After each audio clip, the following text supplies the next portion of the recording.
All right, and now it's time for the lip sync challenge. No. And that concludes the lip sync challenge. River 1 and heading 130. River 1-1, cleared on. Hello everybody, welcome to another episode of Mondays with Mover. I am Mover C.W. Lemoine, author of the Spectre series and the Alex Shepard series. It's been a while since the last video, and based on some of the comments and some of the popular requests today, we are going to talk about the 5 myths in becoming a fighter pilot. So kind of the 5 biggest misconceptions in doing the greatest job in the world. First, a couple updates.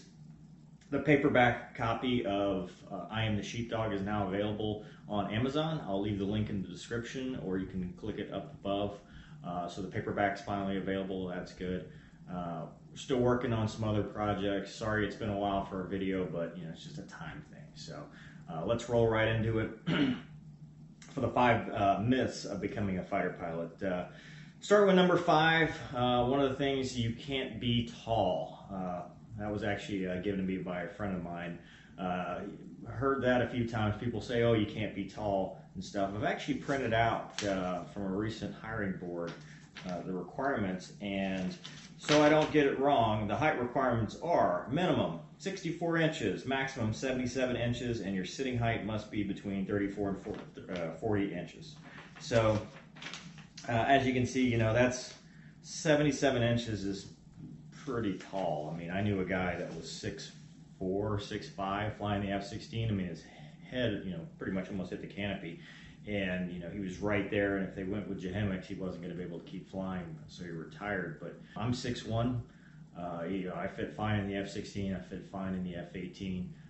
Yeah, I think that myth kind of comes from the Tom Cruise standing on a crate to be in Top Gun. It's just not a real thing, so that is false.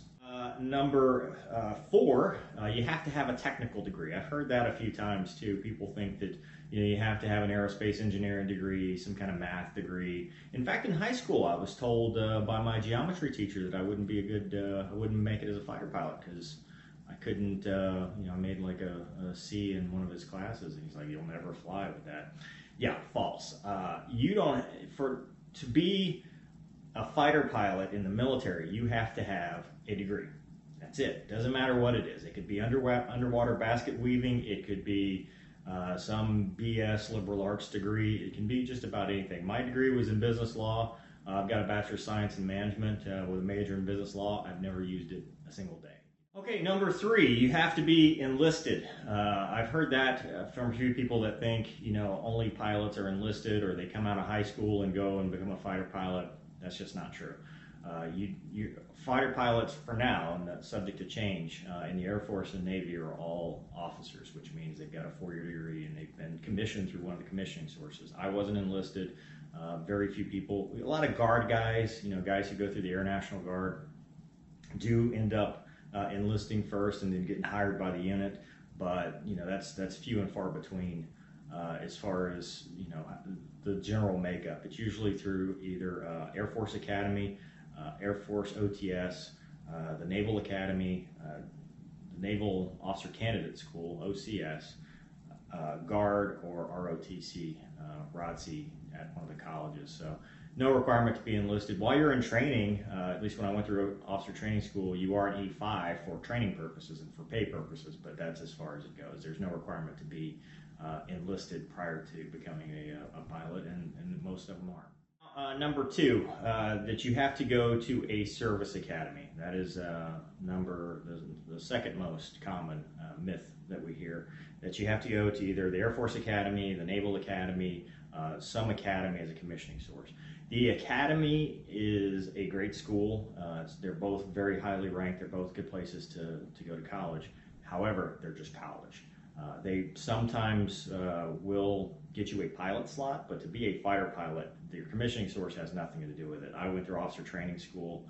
A lot of people go to officer candidate school. Some people go to ROTC in college. Has nothing to do with that, with how you do in pilot training, which is what determines. So let's talk about kind of how it works. So there's various ways to get commissioned in the military. The first being, Air Force Academy. Okay, so that's one of them. that's a good way to get a pilot slot, no doubt. I mean, that is a valid thing. You know, if you're trying to get a pilot slot, that's a good place to go. ROTC, which is in college, Reserve Officer Training Corps, I think. You're in college and you're taking classes and stuff, and it's just based on commander's ranking of how you're going to do it. The other way is to do an off-the-street to officer training school, which is just a commissioning source. You have your pilot slot before you get there.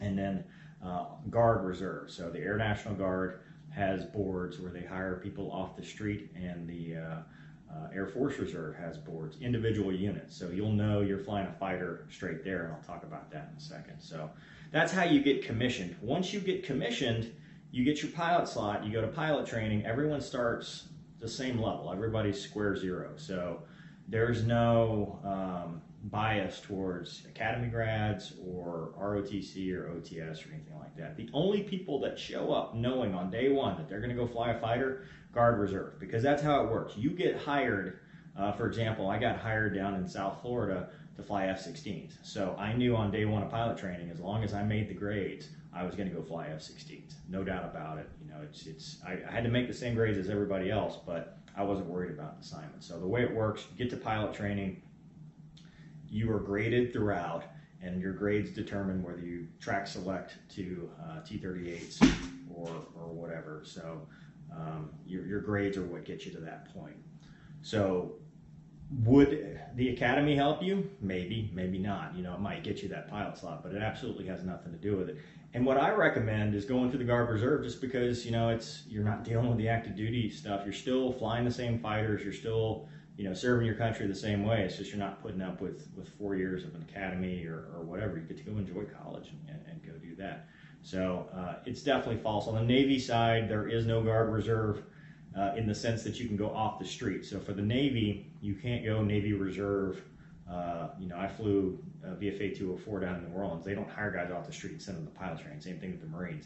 You have to be hired. You have to go active duty and then transfer to the reserve. So for that, Naval Academy, OCS, you know, through one of the boards, or ROTC are pretty much the only ways to do it. And it's the exact same thing. It's based on your grades in pilot training that determine whether or not you're going to be a fighter pilot later on. Number one, and I have heard this so many times, every air show I've ever been to, every time I tell somebody I'm a fighter pilot or I've flown fighters, you know, it is the biggest part of the excuse matrix in the entire world is you have to have perfect vision. I hear this, everybody says, I would have been a fighter pilot, I was going to be a fighter pilot, I had a fighter slot, but my vision was not good enough. I did not have 20/20 vision uncorrected. That is false. It doesn't matter what service you go to, that is not a true statement. It used to be, maybe back in the 80s, 70s, but in the 2000s, in the last 18 years, that has not been the case. It has not been true in my entire career. In fact, I'm a perfect example. If you watch my previous video about my journey to becoming a fighter pilot, I didn't have 20/20 uncorrected vision. I had excessive astigmatism. And with that and any other medical problem, now granted, there are even limits for the waivers, but just about every condition is waiverable in the Air Force. You just have to be patient. You just have to make them tell you no. A lot of people do that where they'll say, well, you know, I don't have 20/20 vision, or I had LASIK done, or I had something done. I don't have a shot, so I'm not even going to try. Well, your chance is zero. Absolutely zero. Never going to happen. So the best way is to make them tell you no. Go to the recruiter, you know, go to the unit, get hired. Once you get hired, for example, by a Guard unit, they will help you through this process. They will help you. They want you to succeed, and that's their goal. So the idea that, you know, you self-eliminate before you even try is the reason most people, you know, end up at air shows saying, well, I could have been a fighter pilot, but you didn't. You didn't, and more than likely, it's because you didn't try. So for vision and for health issues and stuff like that, I always tell people, try it. Just absolutely go for it and see what happens, because if you don't, you're never going to know. And there's no way for me to say yes or no whether that's going to do it. The Montgomery Air National Guard is has put this up, and this is straight out of the requirements. So the vision requirements are distance vision 20/70 corrected to 20/20, near vision, okay, near vision 20/70 corrected to 20/25, refractive error no worse than -1.5 to +2.0. and then astigmatism, which is what got me, no worse than 1.5 diopters. That's the one that got me. In fact, I was at Brooks, because it used to be done at Brooks. It's done at Wright Pat now. I was at Brooks. They did the topography of my eye. And they're like, whoa, whoa, whoa, you're at like 2.0 diopters. So, but I got a waiver. And then it says, right under that, it says corrective eye surgery may be waived. Must have been 1 year with passed with no complications. So while I've got this paper here, let me go ahead and read kind of what the other requirements are, just so you can see. You have to be a U.S. citizen capable of obtaining a security clearance, top secret security clearance. So that's a 5-year investigation, you know, no adverse information. They frown upon, I mean, obviously be honest on everything, but they do frown upon prior drug use. This says not to exceed the 28th birthday by December of the hiring year. That's because the current rule, again, waiverable, is that you must start pilot training by your 30th birthday. But again, it is waiverable and it's been happening. You must have a minimum of 90 credit hours, not to exceed 1 calendar year remaining towards a bachelor's degree. Yeah, I don't know of anybody that gets that pushed. You have to have a degree. You need to know that. Their requirement is a minimum of GPA of 3.0 on a 4.0 scale.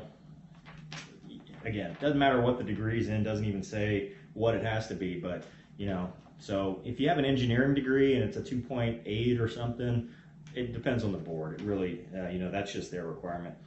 Air Force Officer Qualifying Test, AFOQT is complete with the minimum scores as follows. Verbal, 15. Quantitative, 10. Pilot, 25. Navigator, 10.